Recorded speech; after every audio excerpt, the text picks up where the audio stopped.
From Hollywood, the CBS Radio Workshop. I don't care what you say. I say he keeps a canary in that cage. That's my wife, Jacqueline. Jackie for short. A woman of firm opinions. And I say, leave that cage alone, do you hear? That's Mr. Henchard, our boarder. A man of similar firm convictions. Me? My name's Eddie. And I say, I don't care what kind of a bird he keeps in the cage, so long as he pays the rent.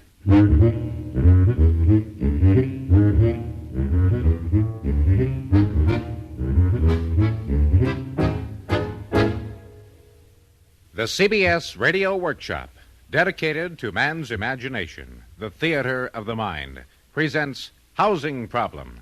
An unlikely story, but the kind of story you're not likely to hear anywhere else except on the workshop.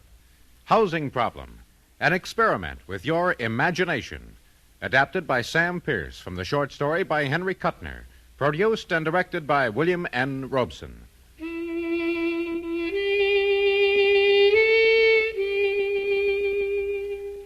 My wife, Jackie, and I both work.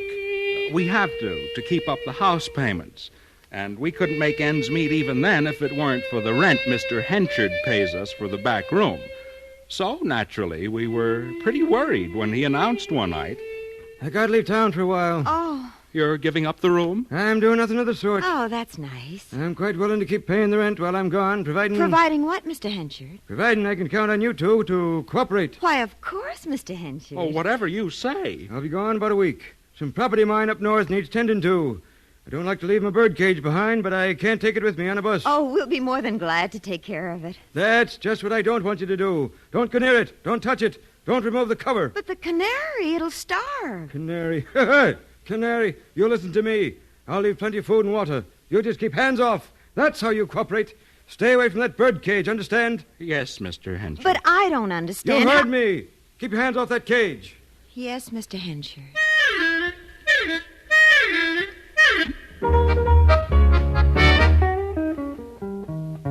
The next night, when Jackie and I got back from work, Mr. Henchard was gone, but the cage was still there in the middle of his room, sitting on a pedestal, shrouded by a flowered cretonne cover. Eddie, we promise. Well, we're staying away from it, aren't we? We didn't promise not to look at it. Hey, Eddie, there's a note pinned on the cover. Yeah. Well, what's it say? How do you like this? It says, "Mind now, don't touch this cage." Honestly, you'd think we were a couple of kids or something. Just for that, I'd like to yank the cover off the silly thing and... What was that? It came from the cage. Doesn't sound like any bird I ever heard. It sounds like someone moving furniture. And opening a bottle. Champagne for the canaries, no doubt. Oh, Eddie. You don't think we ought to just peek under the cover? No, I don't. I think we ought to tippy-toe out of here and go to bed. Okay. But I'd still like to see what kind of a bird it is that can open a champagne bottle.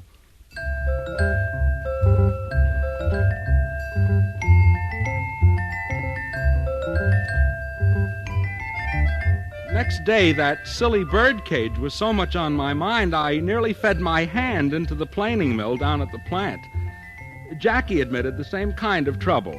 Her shorthand went way off, and her typing fell below 50 words a minute while she worried about Mr. Henchard's bird. I guess it was really plain curiosity, but we rationalized it into concern. Eddie, it's got to be thirsty by now. With all that champagne? Well, hungry, maybe. Maybe. Of course, I'm not exactly a bird lover, but I'd hate to think of a poor little feathered creature dying of hunger when I could do anything to save it. Oh, darling, you have a great heart. Oh?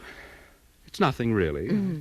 It's just the way I feel about things. Well, then we'd better make sure. Yes, I think we should. We'll share the responsibility. Yes, together. You lift the cover, and I'll take a quick look. We'll both lift the cover, and we'll both take a quick look. All right. You take that end, and I'll take this. Ready? 1, 2, 3. Eddie! It's a house. A perfect little doll's house. What was that noise? It sounded like shades being pulled down. Eddie, it was a shade. I saw it snap shut on that tiny little window there. There are lights in the house. Oh, Eddie, the little green shutters, the white woodwork. But what's inside there? I never heard of a canary that could pull down shades. Oh, this is crazy. Eddie, look, at the chimney. Smoke. There's smoke coming out of it. The canaries are cooking. Oh, something is cooking, but who says it's a canary?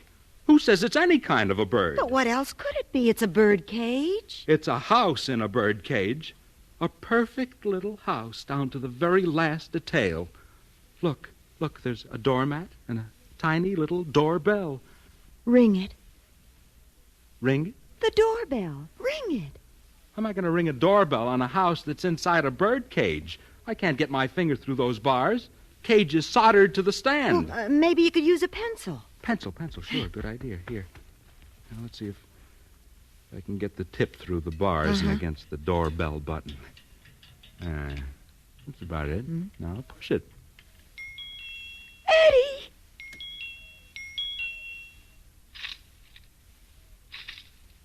I don't think they're going to answer it. Well, they must be such little things. Things? Birds or whatever lives in that house. Well, if they won't come to the door, let's see if we can poke the pencil in a window and have a look inside. Be careful, Eddie. There. I think now if I can get my eye up against the cage here, I can see through the... Ouch! Eddie! Something bright flashed at me like a flashlight right in my eye, like a tiny beam of light from a flashlight. Eddie, let's go. Let's leave them alone, whatever they are. I'd like to take that cage apart. Oh, no, Mr. Henshard. Well, when he gets back, I'm going to ask him a few questions. He can't keep pixies. It isn't in the lease. He doesn't have a lease. Yeah, that's right. Well, I suppose we better leave it alone. We need the money he pays us, that's for sure. And whatever it is that lives in the cage hasn't bothered us up to now. Yeah. Let's cover it up and turn in. Maybe they'll be in a friendlier mood tomorrow. Listen. Yeah. Boy, whatever that is, it's out of tune. I think you've hurt its feelings. They're turning out all the lights.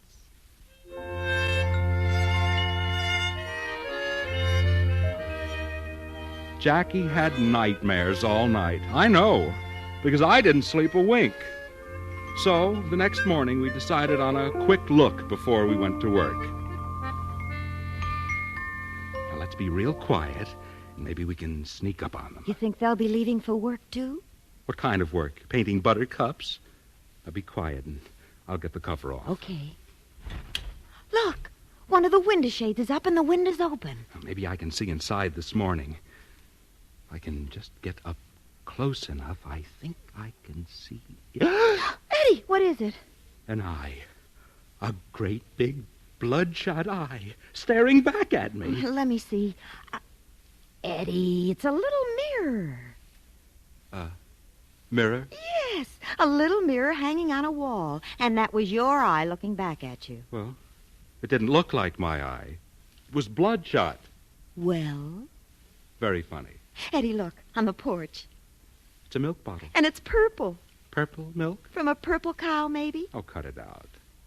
Hey, is that a newspaper there beside it? It looks like one. Let me see if I can make out the printing on it. Looks like a headline. It's in red, and it says, Extra, Fotzpa moves on tour. Fotzpa moves on tour? What kind of talk is that? The pixie talk, no doubt. Fotzpa moves on tour. I'm going to buy me a magnifying glass today. I'd like to read the rest of that paper.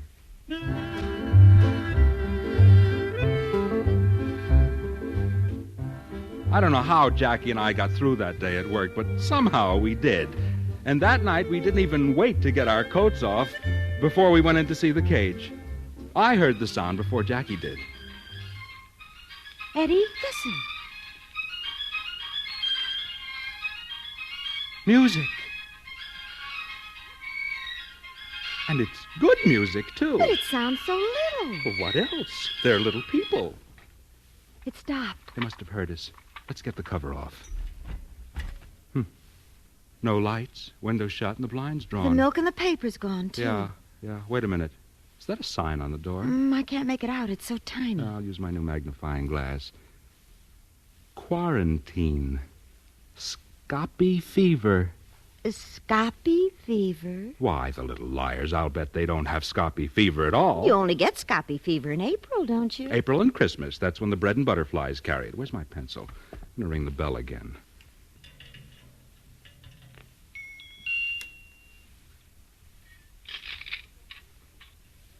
They're not going to answer. There go the shades. Pretty snooty if you ask me. After all, it's our house their house is in, if you follow me. I wish we could just see them. Just one little look at them, whatever they are. Well, I'll try one more thing. I'll write them a note. On what? On the door, like this. Let us in. There. But we don't want to get in. We just want to see them. Well, they'll know what we mean. Now, let's leave them alone, and maybe in the morning they'll have an answer for us.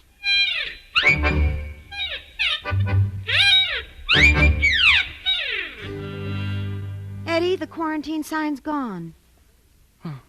There's another one on the door. They've answered us. They've written us a note. Well, read it. Wait till I get my magnifying glass. Huh? There. It's printed on a little card. WETPAINT. Wet paint. I knew you shouldn't have written on the door. They've gone and repainted it. They're neat little things, whatever they are. Wet paint, indeed. There's more milk on the porch. Green milk this time, and another newspaper. Yeah. Let's see what the headlines are today. Extra.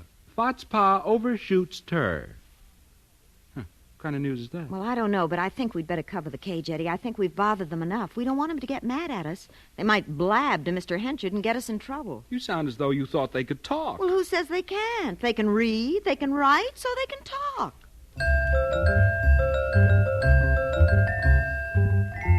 The next few days were like nightmares. We'd pretend to be working all day, and then at night we'd immediately go into Mr. Henchard's room and uncover the cage. And always there would be smoke coming out of the chimney and smells of cooking and the sounds of dinner preparations in the evening. And every morning, new bottles of milk, different color each day, blue, red, yellow, and the newspaper headlines. Extra, Tur slides toward Fotzpa. Extra, Fotzpa goes up. There were even tiny little letters in the mailbox.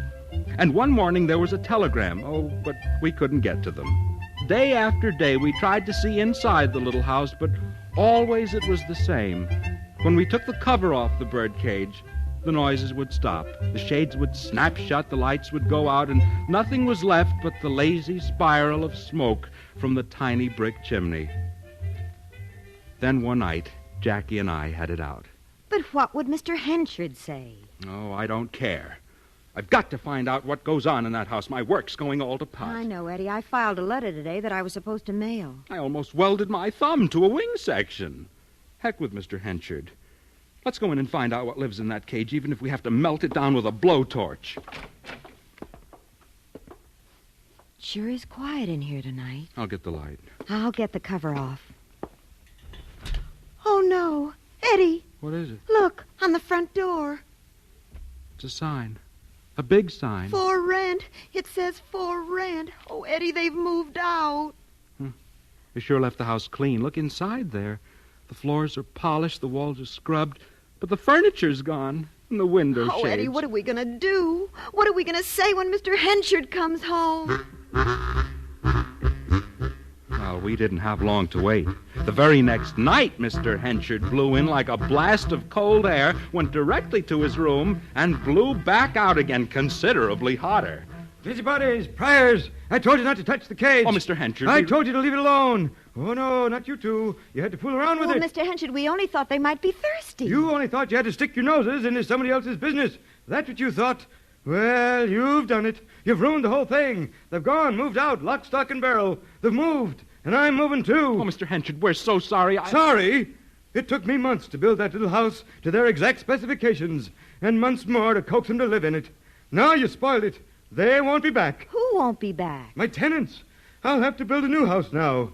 But this time I won't leave it within the reach of meddlers. Mr. Henchard, are you a magician? Magician?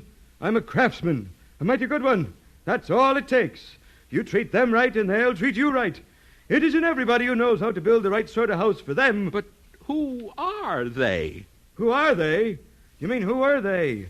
Little folk, of course. Call them what you like. Nixies, pixies, leprechauns, brownies. They got lots of names. But all they want is a quiet, respectable neighborhood to live in. Not a lot of peeping and prying. Gives the property a bad name. No wonder they moved out. They always pay the rent on time, too. Rent? Luck. Good luck. What you expected paying? Money? But luck, there's no such thing as luck, Mr. Henchard. That's a superstition. Superstition. Hey, you remember when I kicked that boulder loose and it fell in the wooden steps we was going down at the beach that day? I remember. Boulder hit the step below me, went clear through. The wood was so rotten. I'd have broke my neck if I'd stepped on it. Oh, that's right. Things like that happen to me all the time. That's luck. That's the little people paying their rent. And now you've ruined it. Goodbye. Oh, wait, you're forgetting your cage. You can keep it. Keep the house, too. No decent folk will live in it now. You've ruined Watch it. those Goodbye. steps, Mr. Henchard. Friars, meddlers. Oh, Eddie, his luck has left him already. Yeah. Boy, that was a nasty fall. Eddie, take me down to Moriarty's for a nightcap, will you? I feel terrible.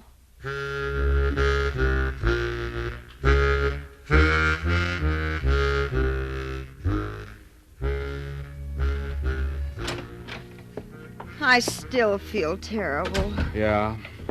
The nightcap didn't help much.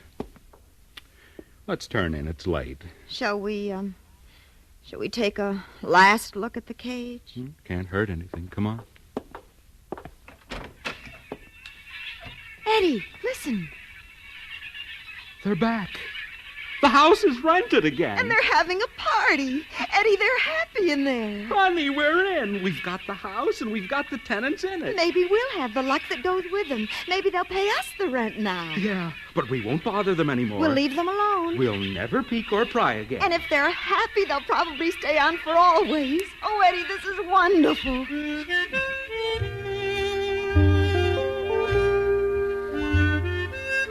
The next day, I felt almost like my old self, even though we had lost our roomer. We had new tenants in the little house, and it was ours now, all ours. It was just before quitting time. I was working on the big metal planer when I heard somebody yell, "Eddie! Look out for that load of stairs! Behind you, Eddie! Look out! It's pushing me into the planer, Mike! Right! Eddie, you all right? Yeah, I think so. What stopped the planer, Mike? It was right on me. I thought it was going to slice me up like a cold cut. It was one of those cylinder casings that fell into the planer and jammed it just as you reached the blade. I never saw nothing like it in my life. Oh, boy, what luck. Luck, Mike, that's it. It's luck. Good luck. They're paying their rent already. They're what? They're paying their rent in luck. Oh, boy, wait till I tell Jackie about this.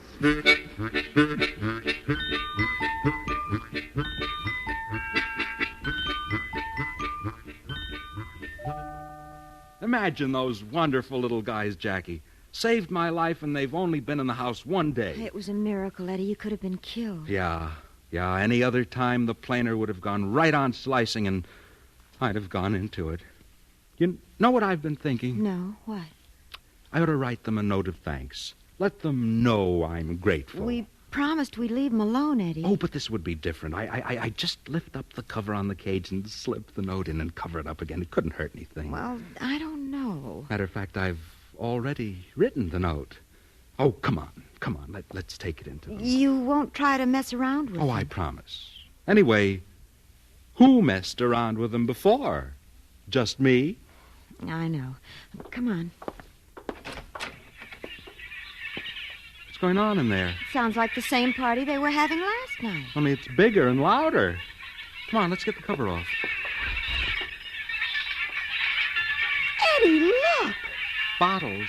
Empty bottles all over the porch and garbage pails. Scattered all over the place and, smell the smoke coming out of the chimney. It smells like corned beef and skunk cabbage.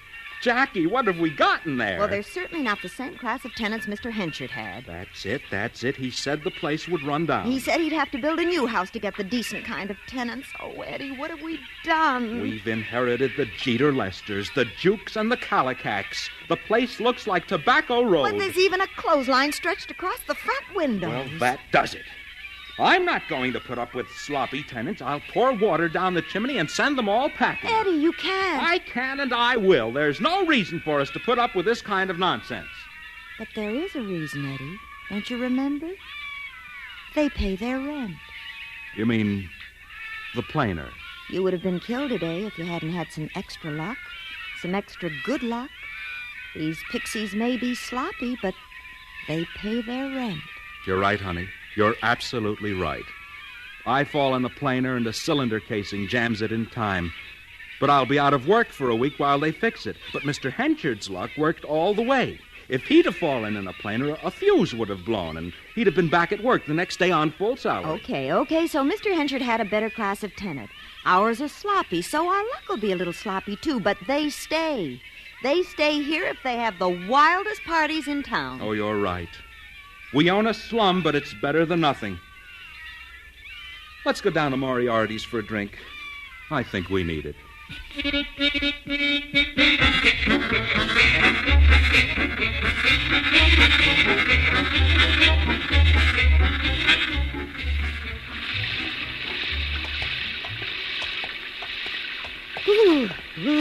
Ain't a fit night out for man or beast. How about pixies? Oh, pixies. I wonder what Moriarty would say if we told him about our tenants. He'd probably 86 us and throw us out of the place. Stand back, honey. The bus is coming by. Might splash mud on He's us. coming awfully fast for a wet night. I say he is, the crazy idiot. Jackie, jump! He's getting toward us! You all right? Oh, yeah. I think so. How did he ever miss us? Caught his skid at the last minute. Oh, Pure luck. pure luck. And us sitting here with mud all over us? We may be muddy, but we're alive. Come on. Let's get into Moriarty's. Oh, boy, can I use a drink. Right. 2 doubles, Moriarty, and fast. Okay, Eddie. Hey, what happened? You two fall in the mud? Yeah. Boy, that's bad luck, kids. No. You're wrong, Moriarty. Not bad luck. Good luck. Sloppy, but good. You're so right, honey. Well, here's luck.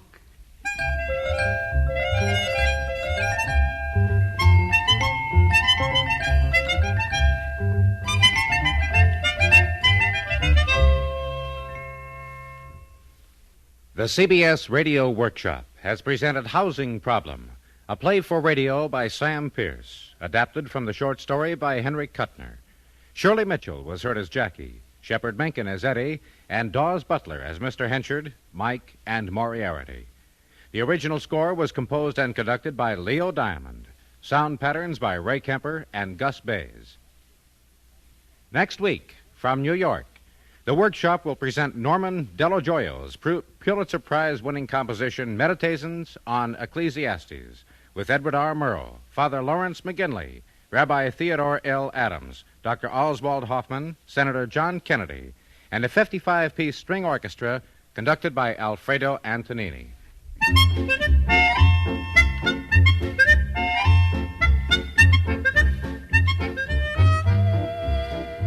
This is the CBS Radio Network.